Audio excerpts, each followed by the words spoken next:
बिस्मिल्लाहिर्रहमानिर्रहीम। जी student, exercise है 8.3। इसका क्वेश्चन नंबर 7 पेपर में आया हुआ है। Find an equation of the plane through the points 1, 0, 1 and 2, 2, 1। यानी जो मैंने इक्वेशन ऑफ प्लेन निकालनी है वो इन दो पॉइंट से पास करती है और इस प्लेन की क्या है, परपेंडिकुलर है। ठीक है, तो इसकी जो हमारे पास फिगर होगी वो ऐसी होगी। ठीक है, क्वेश्चन सामने रखें अपना। हमने इक्वेशन ऑफ प्लेन निकालनी है जो इन दो पॉइंट से पास करती है और इस प्लेन के क्या है, परपेंडिकुलर है। तो हमारे पास दो प्लेन हो गए, एक प्लेन हमें गिवन है और एक प्लेन मैंने फाइंड आउट करना है जो कि इन दो पॉइंट से क्या करती है, पास करती है। तो जो प्लेन गिवन है वो ये है मेरे पास। ठीक है, ये सपोज के वो प्लेन है जो मुझे गिवन है, जिसकी इक्वेशन गिवन है x - y - z + 4 = 0। ये प्लेन मुझे गिवन है। ठीक है, और ये एक प्लेन है जो कि मैंने फाइंड आउट करना है। तो सपोज के इसकी इक्वेशन होती है ax + by + cz = d। अब ये जो प्लेन की इक्वेशन मैंने निकालनी है, ये गिवन है कि ये दो पॉइंट से गुजरती है, दो पॉइंट से पास करती है। ठीक है, तो ये देख लें क्या कह रहा है। Find the equation of the plane through, वो जो प्लेन की इक्वेशन निकाली वो इन दो पॉइंट से पास करती हैं और इस प्लेन की क्या है, परपेंडिकुलर है। ठीक है, तो ये जो प्लेन मैंने बनाया है जिसकी इक्वेशन मैंने ये वाली निकालनी है वो दो पॉइंट से पास करती है और ये जो गिवन प्लेन है इस प्लेन की क्या है, परपेंडिकुलर है। ओके, तो let equation of the plane जो मैंने सपोज की, जो मैंने फाइंड आउट करनी है वो ये है ax + by + cz = d। अब ये गिवन है ये दो पॉइंट से पास करती है, ये इन दो पॉइंट से पास करती है।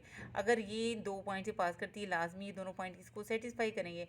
तो मैं पहले ये x y z की जगह पे 1, 0, 1 पुट करूँगी तो मेरे पास ये इक्वेशन नंबर 2 आ जाएगी। फिर मैं x y z की जगह 2, 2, 1 पुट करूँगी तो मेरे पास ये इक्वेशन नंबर 3 आ जाएगी। ठीक है, एक्स वाई जी की जगह मैंने पुट करना है, सब्स्टिट्यूट करना है। ठीक है, तो अब ये इक्वेशन आने के बाद अब इसको सोल्व करूँगी, सी और डी कैंसिल हो जाएगा। ठीक है, तो ये मेरे पास a b -a - 2b = 0 आ जाएगा। अब जो प्लेन मैंने निकालना है, ये प्लेन निकालना है, वो क्या था, वो ये था कि find the equation of the plane through the points. मैंने जो इक्वेशन प्लेन निकालनी वो इन दोनों पॉइंट से पास करती है और इस प्लेन की क्या है, परपेंडिकुलर है। ठीक है, तो अब स्टूडेंट्स ये देखें, चूँकि हम जानते हैं सिंस जो रिक्वायर्ड प्लेन है जो मैंने निकालना है वो इस गिवन प्लेन के ऊपर क्या है, परपेंडिकुलर है। तो परपेंडिकुलरिटी की हम कंडीशन को जानते हैं कि ये इन दोनों प्लेन के जो नॉर्मल वेक्टर्स के जो डायरेक्शन रेशियोज होंगे उनका डॉट प्रोडक्ट 0 होगा। ठीक है ना, यानी ये प्लेन है, इसका नॉर्मल वेक्टर जो है वो मेरे पास क्या है, डायरेक्शन रेशियोज क्या है। ठीक है, इसका नॉर्मल वेक्टर क्या होगा, इसकी डायरेक्शन रेशियोज क्या है, ये जानते हैं ax + by + cz = d होता है ना। तो इधर a का कोएफिशिएंट 1 है, b का कोएफिशिएंट -1 है, c का कोएफिशिएंट -1 है। तो इसके डायरेक्शन रेशियोज होंगे 1, -1, -1 गिवन प्लेन के। ठीक है, और ये जो मैंने फाइंड आउट करना है प्लेन, तो इसका नॉर्मल वेक्टर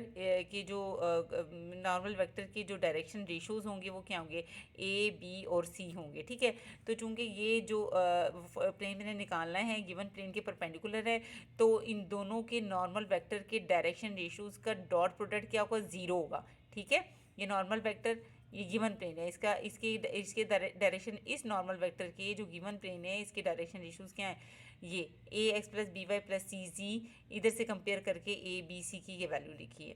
और ये जो प्लेन मैंने फाइंड आउट करना है इसके a b c है डायरेक्शन रेशियोज। अब ये दोनों आपस में परपेंडिकुलर है तो दोनों का डॉट प्रोडक्ट क्या होगा, 0 होगा।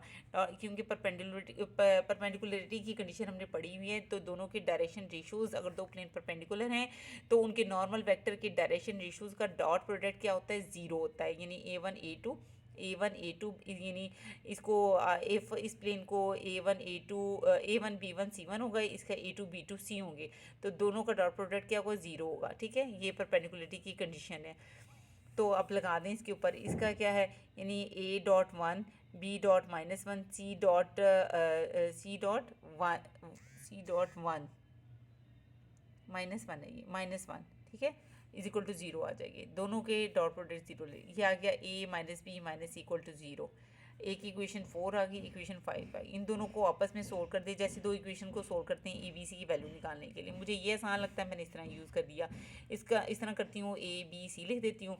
ए के निकालते हुए ना तो बी और सी के कोफिशिएंट लिखूँगी, बी और सी के कोफिशिएंट है -2 0 और -1 -1, वो लिख दूँगी डिटर्मिनेंट में। बी को निकालते हुए बी के साथ माइनस का साइन भी लगाना है, इधर मैंने लगाया नहीं, इधर माइनस का साइन भी लगाना है, यानी ए माइनस बी और सी लिखना होता है। बी के लिखते हुए ए और सी के कोफिशिएंट लिखूंगी, सी को लिखते हुए ए और बी के लिखूंगी, ठीक है। इसको सोल्व करके ये ए बी सी की मेरे पास क्या आ जाएंगी, वैल्यूज आ जाएंगी, ठीक है। ए बी सी मेरे पास आ गया। अब जो रिक्वायर्ड मेरे पास जो इक्वेशन है मेरे पास, ये प्लेन की A X plus B Y plus C Z is equal to D है, ठीक है। अब मेरे पास ए की बी की सी की वैल्यू आ गई है, तो इस तरह करें आप, इक्वेशन 2 में पुट करें, ये देखिए ए की और सी की वैल्यू पुट करें तो डी आ जाएगा। ए की वैल्यू 2 है, इधर 2 पुट करें, प्लस 0 बी है, ये तो 0 हो जाएगा, और सी की वैल्यू क्या है मेरे पास 3 है, वो पुट कर दें, डी डी मेरे पास 5 आ गया। तो ए बी सी डी की वैल्यूज आ गई, ये ए बी सी डी की वैल्यू आ गई है। इसको रिक्वायर्ड जो प्लेन इक्वेशन है A X plus B Y plus C is equal to D, इस पर पुट कर दें, ठीक है। ए की 2 है, बी की -1 है, सी की 3 है और डी की 5 है। ये रिक्वायर्ड प्लेन की इक्वेशन मेरे पास आ गई है, ओके।